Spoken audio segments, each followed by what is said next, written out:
എന്റെ രാജാവിടും നള്ളുമ്പോൾ തന്റെ മുൻപാകെ ശോഭയേറും രാജ്ഞിയായി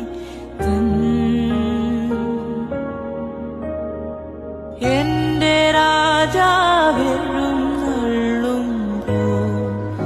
തന്റെ മുൻപാകെ ശോഭയേറും രാജ്ഞിയായി മാർവിലൻ